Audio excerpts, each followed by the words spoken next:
Highly processed, hyperpalatable foods are not just rich in flavor, they're scientifically engineered to be irresistible. With just the right balance of sugar, fat, salt, and flavor enhancers, these foods are designed to light up the brain's reward circuits, especially those involving dopamine, the neurotransmitter associated with pleasure, motivation, and reinforcement. While this might sound harmless or even enjoyable, the effect these foods have on the brain can lead to patterns of compulsive eating that closely mimic the mechanisms of addiction. At the heart of the obesity epidemic is not just a failure of willpower or knowledge, but a food environment that has become neurologically manipulative. In the natural world, the human brain evolved to reward behaviors that support survival, especially eating energy-rich foods.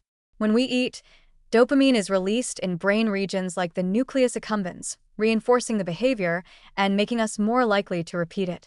This system works well when food is scarce and difficult to obtain, but in a world saturated with easily accessible, hyper-engineered foods, it becomes a vulnerability. Hyperpalatable foods, think potato chips, candy, ice cream, or fast food, deliver a powerful sensory hit that far exceeds what natural foods provide.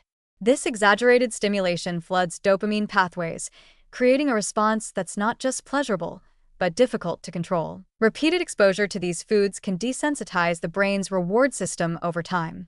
Just as with substance use, the same amount of food no longer produces the same pleasure, leading people to consume more to chase the original effect.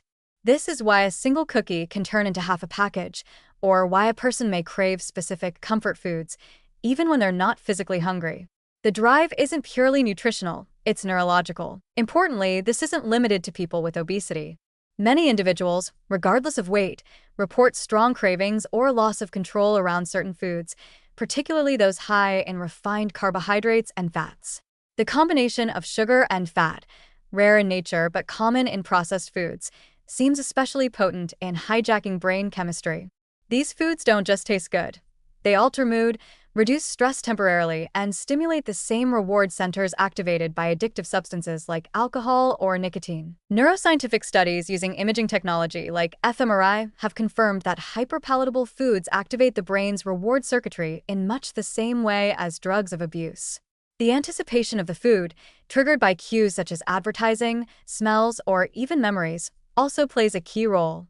The dopamine response begins not just when we eat, but when we expect to eat, making these foods particularly difficult to resist in environments where visual and emotional cues are constant. Moreover, the convenience and speed with which these foods can be consumed amplifies their effects. Unlike a meal that takes time to prepare and eat, hyperpalatable snacks are often eaten quickly, with little chewing or attention. This rapid consumption delivers a fast dopamine spike without time for satiety signals to catch up. It's a perfect storm: intense reward, low effort, delayed fullness. Yet while this paints a troubling picture, it also offers clarity and the potential for targeted solutions. Recognizing that certain foods are biologically designed to be hard to resist helps remove shame from the equation. People aren't failing to control themselves. They're responding to powerful neurochemical signals that were never meant to operate in such an overwhelming food environment. The challenge, then, is not just to eat less, but to shift toward foods that work with our brain, not against it. Whole, minimally processed foods naturally support better regulation of appetite and dopamine signaling. Their slower digestion, greater nutrient density, and lower reward intensity help normalize eating behavior over time. Activities like exercise, social connection, and adequate sleep can also boost dopamine in sustainable ways, reducing the emotional reliance on food for mood regulation. At a public health level, addressing the influence of hyperpalatable foods means going beyond education. It involves reshaping the environment, reducing aggressive marketing, especially to children, improving access to fresh, whole foods, and potentially reformulating processed products to reduce their addictive potential. Some researchers have even proposed front-of-package warnings for foods that meet specific thresholds for sugar, fat, and salt, a move already seen in parts of Latin America. Ultimately, understanding how hyperpalatable foods manipulate reward pathways reframes the conversation around eating behavior. It shifts blame away from individuals and places responsibility on a food system that has evolved to exploit our biology.